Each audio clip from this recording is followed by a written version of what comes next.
Bismillahirrahmanirrahim. Assalamualaikum warahmatullahi wabarakatuh. Alhamdulillahirrahmanirrahim.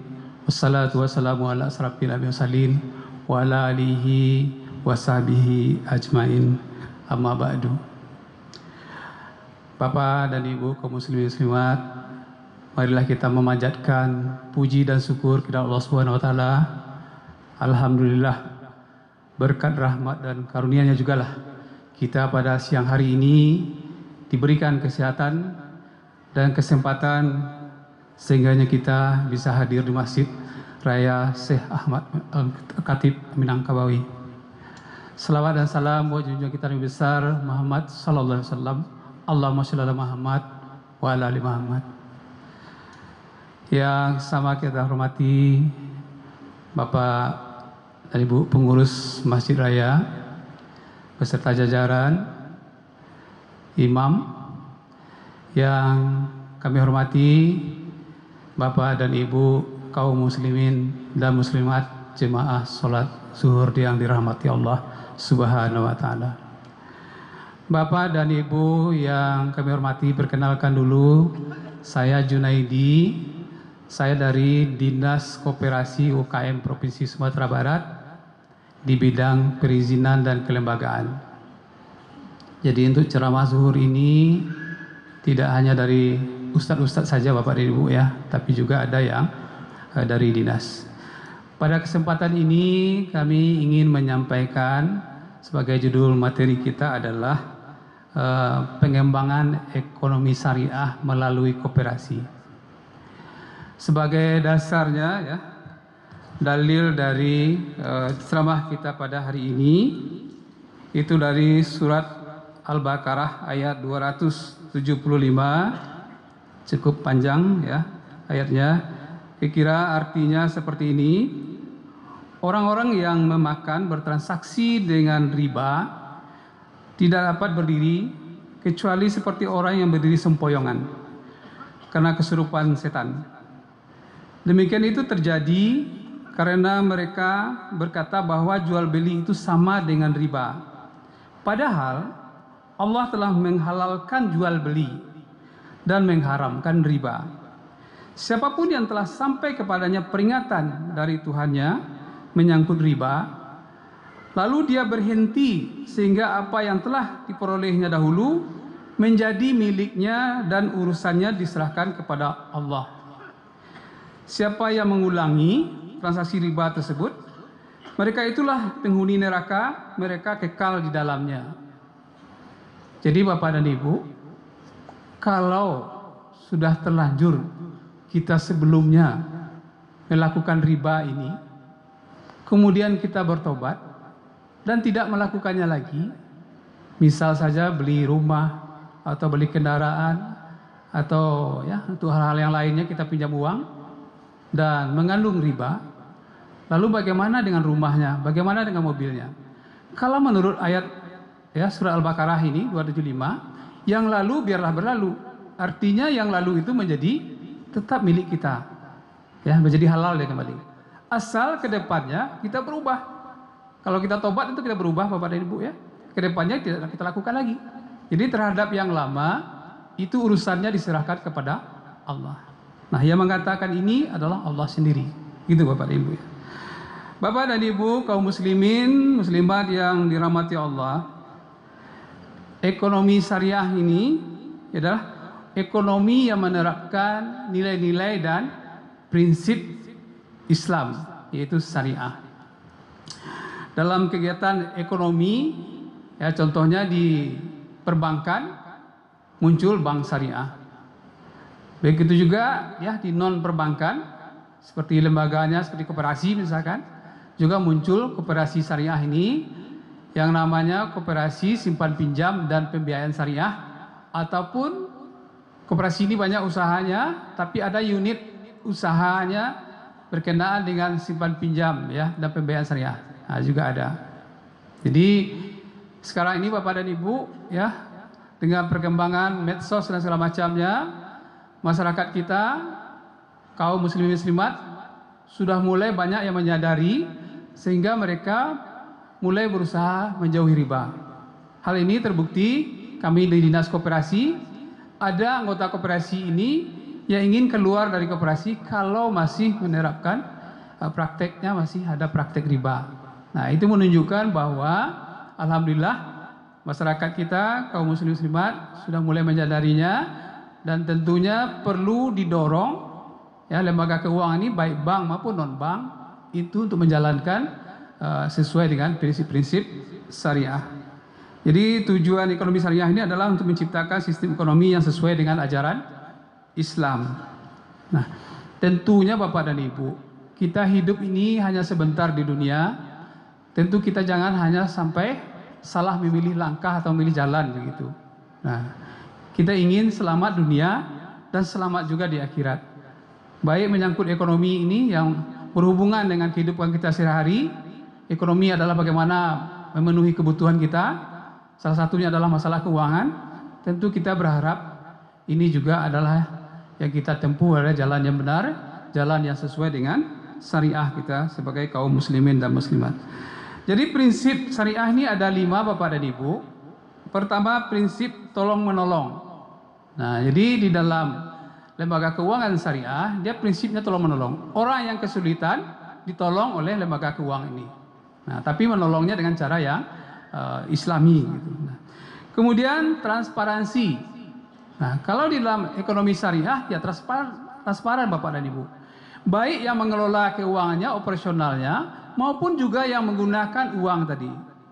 Nah, lembaga keuangan baik bank maupun juga koperasi mungkin memberikan pembiayaan kepada nasabah maupun anggotanya. Anggotanya juga harus transparan. Kalau berlaba ya disampaikan berlaba, kalau rugi ya rugi gitu. Jadi ada pembukuan yang jelas dan penuh transparan. Nah, kemudian tidak zalim. Prinsip yang ketiga di ekonomi syariah ini tidak zalim atau aniaya. Jadi tidak boleh ya mungkin ada minjam uang. Rasanya sudah lunas tapi kok belum juga lunas-lunas gitu ya. Ada terkesan semacam aniaya kepada kita dari lembaga keuangan. Jadi berlapis-lapis mungkin bunganya, ada denda ini lagi itu lagi misalkan. Nah, jadi kalau di ekonomi syariah dia tidak zalim ya, tidak merugikan. Kemudian yang keempat, prinsip syariah ini tidak mengandung unsur riba. Nah, ini yang berat Bapak dan Ibu ya. Nah, jadi unsur riba ini artinya adalah tambahan. Jadi arti riba itu adalah tambahan. Ya dasarnya adalah surah Al-Baqarah ayat 275 tadi, Allah telah menghalalkan jual beli dan mengharamkan riba. Nah, jadi tegas sekali Bapak dan Ibu ya. Kalau jual beli boleh, tapi kalau riba tidak ya. Jadi ada tambahan. Ulama membagi riba ini ada 2. Pertama riba nasiah, pembayaran lebih yang disyaratkan oleh yang memberikan pinjaman. Misalnya diberikan pinjaman 1 juta, minta dibayar nanti 1.200.000. Berarti 200 itu adalah menjadi tambahan. Tambahan itu dianggap riba Bapak dan Ibu. Nah, itu adalah riba nasiah. Nah, berupa uang. Kemudian bisa juga yang kedua adalah riba fadi. Riba fadi ini pertukaran barang dengan barang. Bisa juga menjadi riba Bapak dan Ibu. Kalau yang minta tukarkan itu minta lebih. Ya. Kita punya pisang, teman kita punya pisang, kita kasih pisang ke teman kita 1, tapi minta punya teman kita itu 2 ke kita. Itu masuk riba juga. Atau sekarang ini mau masuk ya udah dekat mau lebaran begitu, sering orang menukar uang. Nah, menukar uang 100.000 kita tukarkan ya dengan uang 10.000 begitu. Tapi 10.000-nya nggak dapat 10, tapi dapatnya 9. Kalau 9 berarti kan 90.000. Nah, juga termasuk ya bagi yang melakukan apa tadi itu 10.000 yang satu lagi riba jadinya. Nah, jadi praktek itu juga termasuk praktek riba. Ribanya adalah riba fadi. Nah, yang satu lagi adalah riba nasiah. Nah, itu riba nasiah misalkan pinjam uang ya 100 tapi bayarnya nanti disyaratkan lebih gitu. Kemudian yang kelima, prinsip syariah ini tidak mengandung unsur perjudian maisir. Ya. Ekonomi syariah tidak menerapkan unsur perjudian, taruhan atau yang bersifat untung-untungan. Nah, ini mungkin berkaitan dengan undian kali Bapak Ibu. Ya, siapa yang sudah menabung segini dapat poinnya sekian nanti, ya dikasih apa gitu. Atau ada yang unsur kemungkinannya ada yang merasa dirugikan. Tapi kalau tidak ada yang dirugikan baru. Tapi kalau ada unsur dirugikan masuk ke dalam unsur perjudian. Nah, kemudian dalam ekonomi syariah transaksi dilakukan dengan akad kesepakatan, bisa lisan maupun tulisan. Nah, jadi kalau dengan perbankan syariah ataupun koperasi syariah itu biasanya ada lembaran-lembaran dokumen atau akadnya Bapak Ibu ya, perjanjian kesepakatannya. Nah, akad ini ada, kalau kita garis besarnya ada 4. Pertama adalah akad jual beli ya, murabahah. Nah, harga pokok ditambah keuntungan, margin yang disepakati. Jadi misalkan Bapak dan Ibu anggota koperasi ingin beli motor untuk anak, lalu kita ajukan pembelian motor itu ke koperasi, nanti motor tadi dibelikan oleh koperasi. Kemudian Bapak dan Ibu mungkin dalam jangka waktu 6 bulan atau setahun mengansurnya ke koperasi. Nah, pokoknya oleh koperasi misalkan 20 juta motor itu dibelinya oleh supplier. Lalu dijual ke Bapak misalkan 23 juta, tapi boleh dicicil. Nah, yang 3 juta itu adalah margin keuntungan bagi koperasi dan itu dibolehkan. Nah, itu ya. Berlebih, tapi lebihnya bukan sifat pinjam meminjam Bapak Ibu, tapi adalah jual beli. Artinya dibeli motor ini ke supplier oleh koperasi, kemudian pengurus koperasi menjualnya ke Bapak dengan harga lebih. Ya 20 dibelinya, dijualnya 23. Lalu diansurlah uang 23 ini dalam jangka waktu yang disepakati. Nah, itu jual beli Bapak dan Ibu. Nah, kemudian ini yang sering berlaku baik di perbankan ya, jual beli ini maupun juga di koperasi. Yang kedua ada akad sewa menyewa ya, ijarah. Jual beli di sini ya, untuk ijarah ini jual beli manfaat. Kalau tadi jual beli barang, jadi kalau ijarah ini adalah jual beli manfaat tanpa pemindahan kepemilikan atau objek yang disewa. Jadi boleh katakan ya, ijarah sewa menyewa, tentunya barangnya tidak kita miliki Bapak Ibu ya. Setelah selesai kita sewa, kita kembalikan lagi.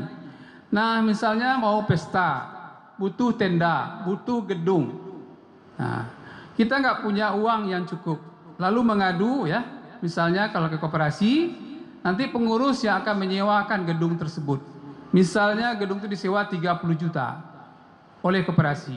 Lalu koperasi menyewakan kepada Bapak dan Ibu, misalkan ya, sebagai anggota koperasi, dia sewakan menjadi 33 juta misalkan. Berarti 3 juta itu adalah keuntungan bagi koperasi. Nah, nanti Bapak Ibu yang menyewa kepada koperasi tadi, itu bisa mengansurnya sesuai kesepakatan ya, akad tadi mungkin setahun mau 2 tahun, itu tergantung kesepakatan. Yang jelas koperasi mendapat keuntungan sekitar 3 juta. Itu yang dia halalkan.